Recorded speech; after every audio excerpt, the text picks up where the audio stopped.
Hey y'all, it's your girl Chuck, and this is day 23 in our 100 miles in 30 day challenge, y'all. So today we are at I'm saying it wrong. I always say it wrong, y'all.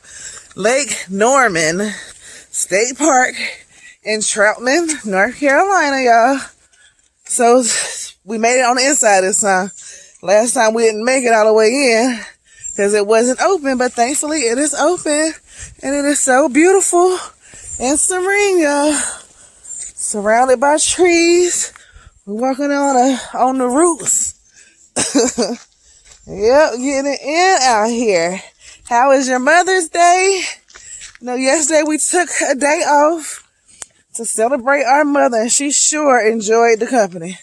She was sitting around, smiling, just listening to everybody talking, and I could just see the gratefulness in her face, and that made the trip oh so much better. I sure enjoy seeing a smile on that lady's face, I tell you. So hopefully y'all did something good yesterday. At least be around your mother or a mother figure if you don't have your actual mother around. But she's still there. She's still there listening and a part of you. And there's things you could say or do or be around that you will most definitely feel her presence even more. So, after we cooked out, maybe y'all got to see the video. And if you didn't, please go back to yesterday's video and take a look at our little family shindig. How we got down out there with that seafood on the grill. My brother was putting in that work, and we sure enjoyed it. Got to the house, and Samaj was wore out. But of course, as soon as the car stopped, she woke up. She got her little nap in on the ride there. And we got to the house and relaxed. My sister went ahead home because she was tired, of course. And we even or odd years. Oh, wow. Which one we're going, even or odd? We want an even year. Even year. So, yeah, we're going to go even, y'all. Isn't that weird? Even or odd years. All right. We're off to see the wizard, the wonderful Wizard of Oz. So, my homegirl wrote a book called Girl, You're Not Broke, You Just Don't Budget Well. And I read it last night. I'm not going to get too far into detail with it with y'all on here because I am going to do a review of the book one day this week coming soon. So I don't want to give y'all too much. But it made me think about something that I'm actually on a journey to doing. So it's so weird. I was going to buy this book a few times but never went through. That just lets you know that all things happen at the right time. So when I did read this book through finally, it's like I'm on a journey to being transparent, see-through, that everything that was hidden will no longer be hidden. And that is so hard to do. That is such a different thing to do, to try to be completely open, because we've learned that that's not the thing to do. That's not the way that we should live. We've always learned to hide everything, to, if it's not good, put some dirt over it, swipe the dirt up under the rug. Don't get rid of it,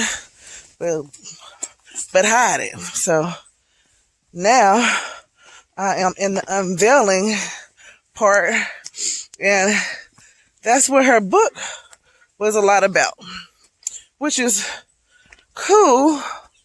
You always get a little uncomfortable when you're in those type of situations, though, when somebody else comes out with your truth, with some truth on you that you was trying to hide. So, I've been learning, I think the best thing to do is for you to release it. So that way, when other people try to come up with something like that about you, something that's negative or showing a bad light on you, that it won't show the bad light as much because you're the one who is revealing it. You're the one who's releasing it. So you're the one who's in control of it being revealed. So that is where I'm at now, becoming more transparent, because one thing we always think of, or we always think is going on is, oh Lord, we don't want nobody to see it. But everybody has a dark past. Everybody has skeletons. Everybody has things that they don't want people to know. So you're not the only one who does. And the ones who are pointing at you the most are most likely the ones who have even more. So they're still trying to put you out there on the front line so that they can stay in the back line. They want to see how people are going to treat you first, so that when theirs come out, they're like, oh, well, it wasn't that bad or whatever, you know. So that's the thing we got to start to remember. I was watching Oprah's, I think his name is Evan Carmichael. He does different little breakdowns of some scenarios, of speeches and different speeches, and he puts different pointers up for each one of them, you know. So today I watched the one where he did for Oprah. Oh, that's nice down there, y'all. Look at that. How y'all doing? How are you? Good. So, wow, that's so breathtaking from right here. It's beautiful. See those wetlands? That's cool. So yeah, he does. So he did this one for Oprah, and it had 10 different pointers up there as she's talking. Well, his point is what he got out of the speech, basically, right? So one thing she said, you are successful when you make it and you no longer feel guilty about making it. Now, how many times do we make it first, or we finish a goal, or we get a big old insane bonus, or something that is so great happens to us, and we're kind of reluctant about telling people about it because we don't want to seem like we're gloating. We don't want to seem like we're better than them, you know, because maybe they haven't achieved their goal or whatever. We feel like we shouldn't, you know, let people know that we're actually made it. Yeah, that's a crazy thing, to feel guilty because you actually achieved something. But we do that a lot with a lot of stuff. So, and then she says, to live your true self, you have to live your truth at all times. And that is so liberating. I've noticed throughout the time where I've been becoming, or I'm not going to say becoming, I have been returning back to myself. That's what I'm going to say. Because, you know, at first we always start out as ourselves. We go around people in mainly kindergarten and middle school, and we're ourselves. What we love to do, we're doing it just because we love it, and it's giving us a good feeling, and it's actually a part of our life because we've been gifted to sing or dance or learn instruments or to teach or to lead, you know. So we have all different skills that we are practicing because we have been gifted those gifts. But because of how people treat us when we show these gifts off, it kind of deters us from showing them off. It depends on our feedback that we get from those people or those situations that make us scared to show off those talents and gifts. As you know, you know some people that we went to school with, some of them continuously grew within those gifts because they got praised the whole time and they never really got shunned for it. But if you look at the people who were shunned for their gifts or the things that they were doing, if you look at them now, you know that people that they're not doing the things that they were doing, the purpose that they were doing, they're not in the space of doing that, because on top of that, they allow life to beat up and pile up on top of them. And on top of those situations, it just made it even worse. So then now we have to return back to ourselves. So we have to remove these layers of self-hate, of world hate, of I'm not good enough, and to be returned back to I am good enough. I was gifted this gift, so I'm gonna harness what I was gifted and continue to thrive within it. So that's the whole thing that I am at. I've been doing this for probably about 3 years of removing the layers, because I had went deeply within myself of I wasn't good enough. That if somebody would come and tell me that I was cute, had a pretty smile, or anything like that, I would never believe it, because I had did so many years of telling myself I wasn't pretty. No, I didn't have a pretty smile. Oh, I'm too fat. Nobody's gonna love me correctly. And the only real reason why nobody could ever even really love me correctly is because I did not love me. Wow, that's beautiful. Oh yeah, let's go down closer there. Yeah, so if I didn't love me, how in the world could someone else? How could anyone else see how beautiful I was if I was not seeing it myself? I wasn't exuding any type of characters of that. Ooh, wait, y'all, look at this. Beautiful. It sure does look like a beaver dam. You want to try to go down? Yeah, but we're not gonna go close this time. Last time I almost fell in that water. Ooh, gotta be careful with these leaves out here.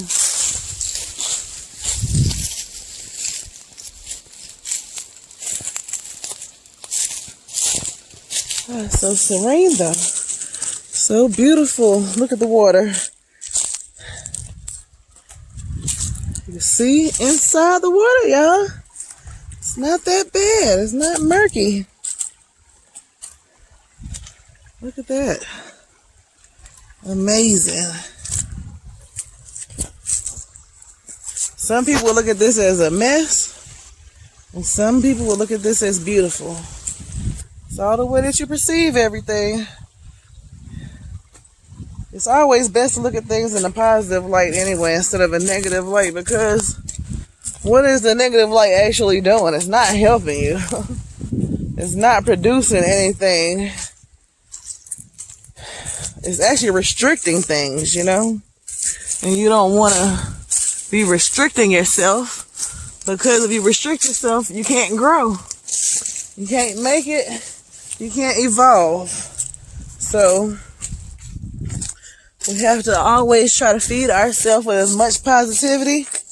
Whenever I catch myself in a negative light, I always try to redirect it positively. Sometimes they can go on for minutes. Sometimes it can go on for seconds. Sometimes it'll cut on and I'll say, oh no, we're not going to do that. You are good enough. You are smart enough. You are worthy. And you got to tell yourself that, because in the end, you are the one who has to deal with you. You're the one who's going to be there with yourself the whole time. When those people leave, when the cameras leave, when things change, you are the one who is going to be there. And that's the best thing to do, is to build yourself up. Go further and higher than you could ever imagine. If you can't imagine it, write it down. Write down some things that you would like to do. Write down some things that would make you feel good and positive. Ooh, Lord. I tell you.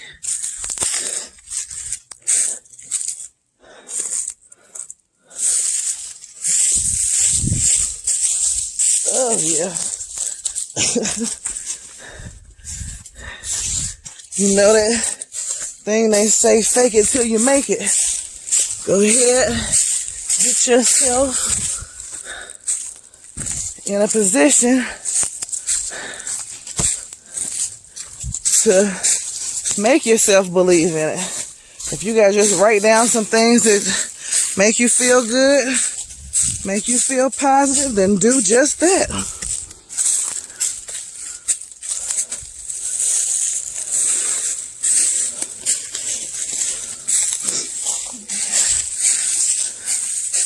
I tell you, be out here, you're getting in spots where you're a little uncomfortable because we're off the path. We're in these leaves where a snake could easily hide. You want to go back up? Yeah, I think we probably should go back up because it don't look like. But you gotta get like that sometimes. You gotta get out your comfort zone. You gotta leave what you know sometimes. Get in uncharted areas and unfamiliar surroundings so that your creativeness will flow. Because you'll find that your need for survival will kick in and you'll come up with all different types of ideas and ways to get back. Oh yeah, go ahead. Whew.